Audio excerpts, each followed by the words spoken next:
What's going on, TikTok? What's going on, everybody? How y'all doing? The connection out here should be spotty at best, but let's go ahead and live stream. I want to have a conversation about foundational Black Americans being the future of Black America. See, many people out there, they have an issue with me saying that. And the reason why they have an issue with me saying that is because they don't want Black Americans to have pride in themselves. See, we've been taught for so long that Black Americans should have to absorb every part of the African diaspora that is positive or negative. And then, oh, what's going on, Mr. Angry? How you doing? Thank you for all your support, and welcome to the stream. We're gonna have a conversation about foundational Black Americans, and to explain it to you what they are exactly, because you're gonna hear that term a lot. So, foundational Black Americans, that is a descendant of slaves that happens to be Black in America. Now, you're going to hear a lot of talk about this because many people are going to try to make it a political movement. They're going to try to make it a social movement. It's not a movement. It's not any of that. It's simply a lineage. And I'm glad to see you here too. But I've had a lot of discussions about foundational Black Americans, and I've had people talk and say all kinds of things about why we as foundational Black Americans should not have pride in our unique lineage. Well, my thing is that those people who go around saying those things are typically people who either don't belong to our lineage or are so anti-Black or just refuse to acknowledge the contributions of Black Americans. By the way, I'm at the dog park. I'm just cleaning up after my dog at the same time. But my thing is that when it comes to FBA or foundational Black Americans, we are a political movement. If you look at it that way, but we really aren't. We're simply a lineage. Now, with that being said, you're going to see a lot of that mentioned in the mainstream media. Now, see, I happen to be a journalist too on the side, and I have a press card. I have a press badge. If you go to the U.S. Press Association, you can get your press badge. You just got to pay for it. You got to get credentials, and you got to get backed. You can end up writing for CNN. You can end up writing for all kinds of news organizations. The thing about it is that they actually allow you to write under like pen names, so you are able to do that.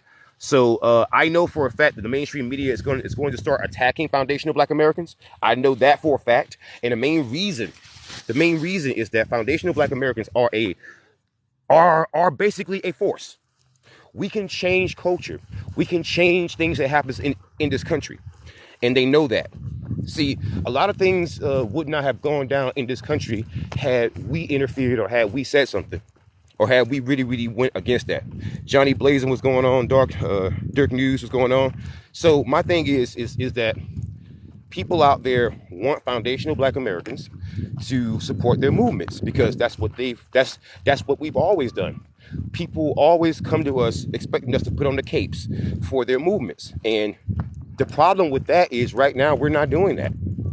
And I both respect it and I don't respect it at the same time. I want people to interfere when the time is right. But at the same time, I'm not going to keep asking my people to care about issues when I know they won't give us reparations, when I know that they won't give us our proper due, when I know that they won't give us tangibles. They always talk about giving tangibles to other groups, to every other group out there, groups that there are in a lower population than we are, right? But we're always told to wait. We're always told to share. And just like right now, Jim Clyburn in South Carolina, the guy who unfortunately won his re-election bid, this guy writes a bill, right? And this bill is supposedly for Black descendants, right? Black descendants who happen to be World War II veterans, right? And then you actually open the bill and you read the bill. And the bill says, well, it's for Black descendants of World War II veterans and people who are people of color and women. See, whenever they start including all that stuff and then claim that it's for us, it's not for us. It's meant for dilution. See, people still think that affirmative action benefits Black people. If you actually Google affirmative action benefits mostly white women, you'll find New York Times articles, you find everything else. It's been that way for a long time now. So when they write these bills and claim that it's for Black folks, make sure you read the bills. Because the bills, when you open them up, they start putting people of color, women, all stuff. If it's for Black people, then it should be for Black women, right? And Black men. Just put Black people. Don't add all this people of color stuff, because when you start adding the people of color, That's when you start diluting. That's how we end up with affirmative action being mostly benefiting white women, because they added one word, women. And once you add women, that's white women too. Right? So everyone says there should be no bills that benefit specifically one group. Well, you say that, but they did affirmative action for Asians, right? They did freaking executive orders for Asians. They wrote bills for them. They passed that with flying colors, and they're only 7% of the freaking population. We're 13%, right? Which is higher. Higher. So I don't understand how people can say, well, it's not a high enough population. Bullshit. Not true. And we know that that's not true. So when people start saying that silly stuff, we have to start rejecting that. When people start saying, well, can reparations be in college benefits? Listen, when people start, if college were so expensive as they claim, right? Why are they throwing that out as a first option? They're throwing that out as a first option because they could take advantage of it, and they could freaking dilute it. Because affirmative action was basically so it was supposed to benefit us, right? And the reason why it basically became so freaking expensive is because it mostly started benefiting white women. That's why it became so freaking expensive. It was not because of 13% of your population. Google it. Look it up. See if affirmative action mostly benefits black people or white women. Bet you $100 that I'm freaking right. See, that's why they always try to go with everything other than cash. See, when you bring a policy that benefits everybody and it doesn't repair damage that was already done to us, right? If you don't give us a benefit that only we can use, if you don't do that, we are stuck in the same position. Right? We are stuck in the same position. We need a bill that benefits us and us specifically. We don't want to share anymore. If you say for black people, then just put black in it. Black. Right?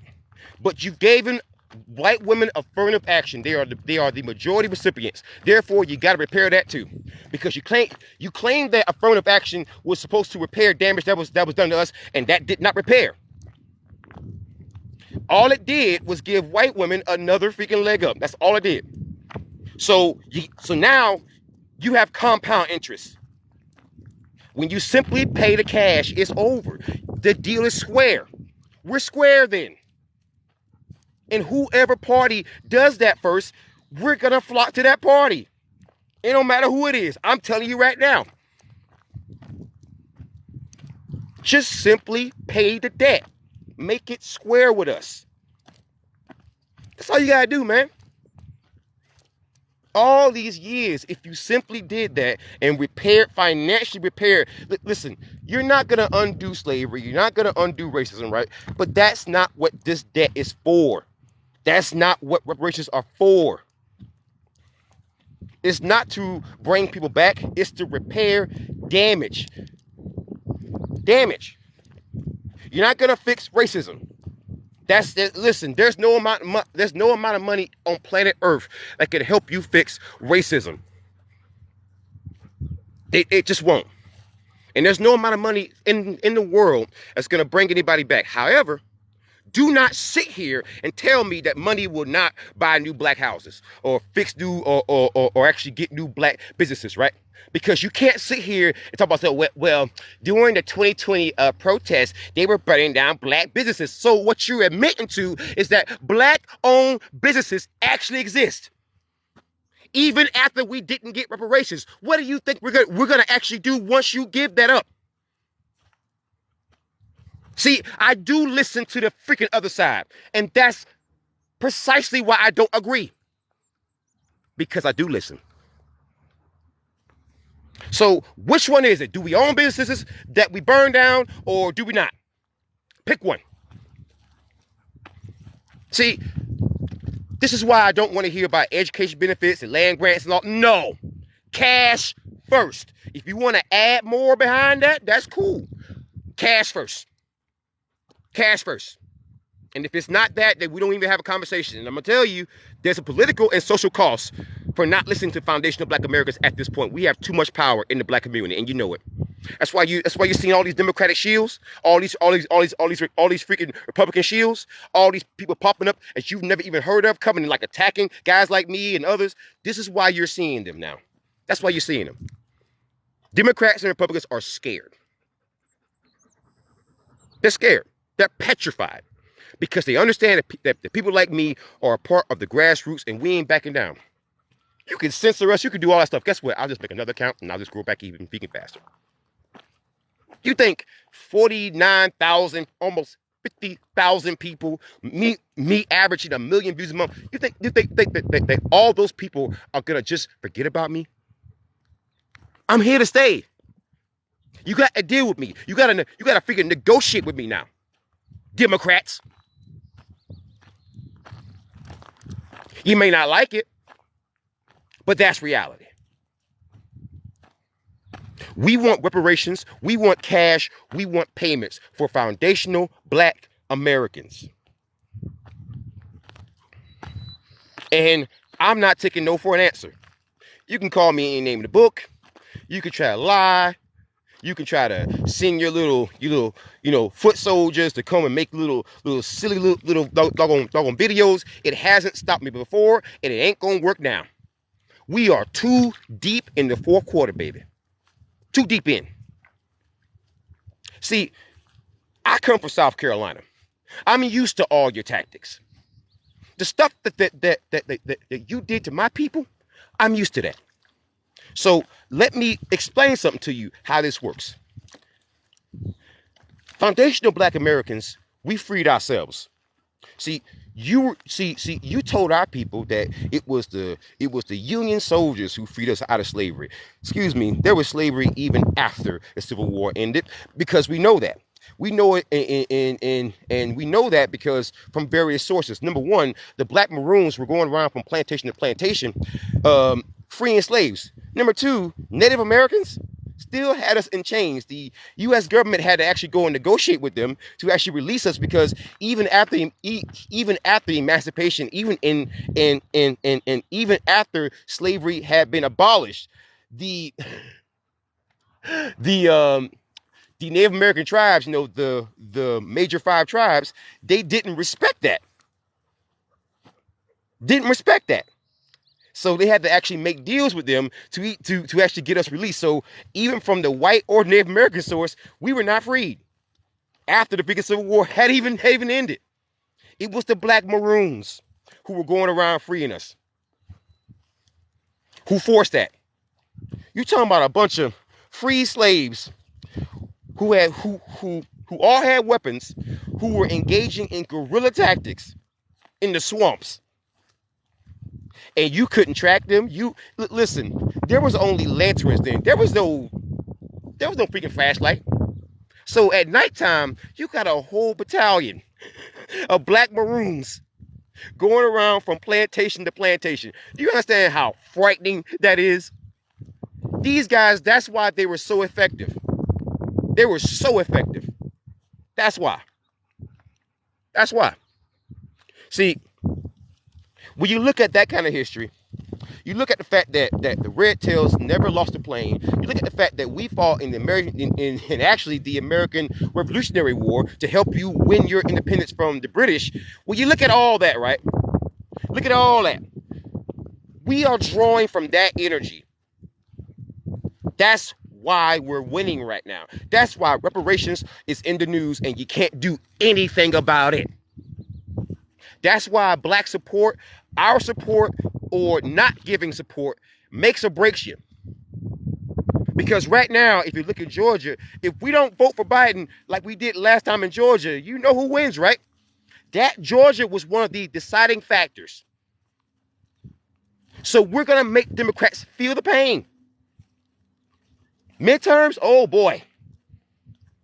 Oh boy, people are like, well, you're gonna lose your rights. Excuse me, qualified immunity is still here, and you had no issue with that. You had more energy for Dave Chappelle, who was talking about qualified immunity because he made jokes.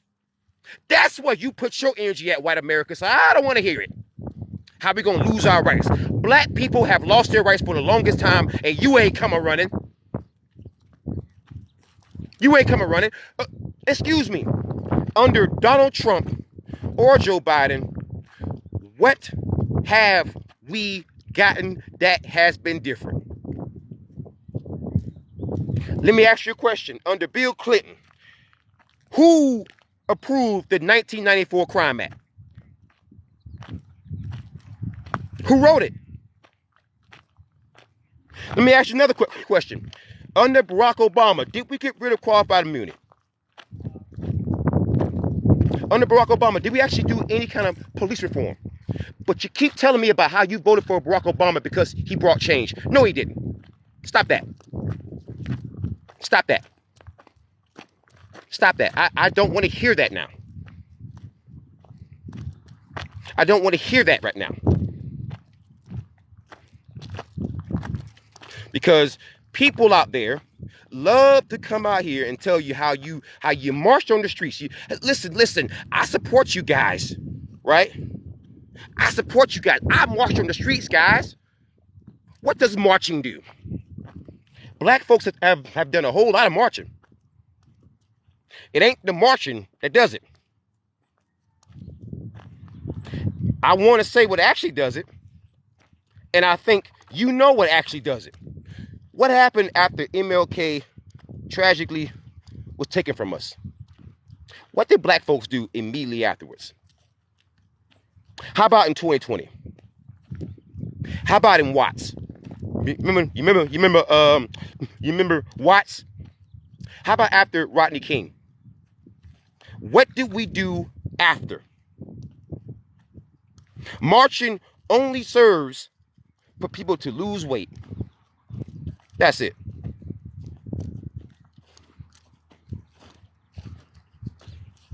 That's it. We know what actually changes things in this country. And that's why we are sitting back and doing nothing. And just watching you willow. Because I am tired of Democrats and Republicans expecting things from black people and we not getting anything in return. I am not sitting there and watching my people be finessed and finagled over your concerns, your battles, and your fights. Until you compensate my people, don't come asking us for our votes. Don't ask us for our support. Excuse me. We sat there and asked you for qualified immunity to be gone, right? Now all of a sudden Roe v. Wade gets overturned. Now it's a major emergency. Excuse me. We couldn't live with this. We couldn't even sue with this. I'm a whistleblower with law enforcement. I've been telling this story for the past 4 years. And now you want my support? No. No. I have every right to sit it out.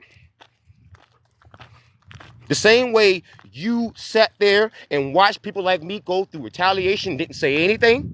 Same way you sat there and watched qualified immunity remain in place, knowing that we didn't want it. The same way that we wanted certain things legalized and you said nothing. Right? Same way. You need to understand we don't trust that. We want something for our labor. If you have a track record of ignoring us when we needed you the most, then guess what? Welcome to the club. Don't come crying to me about, but this violates our rights. If you black, you should be used to that. I am. I got all kind of things. Listen, all because I spoke the truth. Okay? So you can't come to me saying you're gonna lose your rights. Okay? You ain't compensate us for the last time that we lost our rights. So why in the world are you coming to us now? What was so different about our plight then versus now? Because it affects you. So if we both gonna be in the miserable boat together, then guess what? I kind of like that. I kind of like that you can feel it too. No, we gonna be miserable together. Deal with it. And that's all I gotta say today. Until next time, horns up, peace out, good night, and good luck.